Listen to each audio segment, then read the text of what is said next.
মায়ের মতো এত আপন কেউ কোথা নেই জানতো না।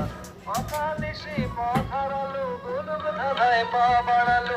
খোলা পথের মানুষ তাকে কাছেতে আর টানতো না। ফুলের মতো ছেলের দলে সে পেল আজ সান্ত্বনা।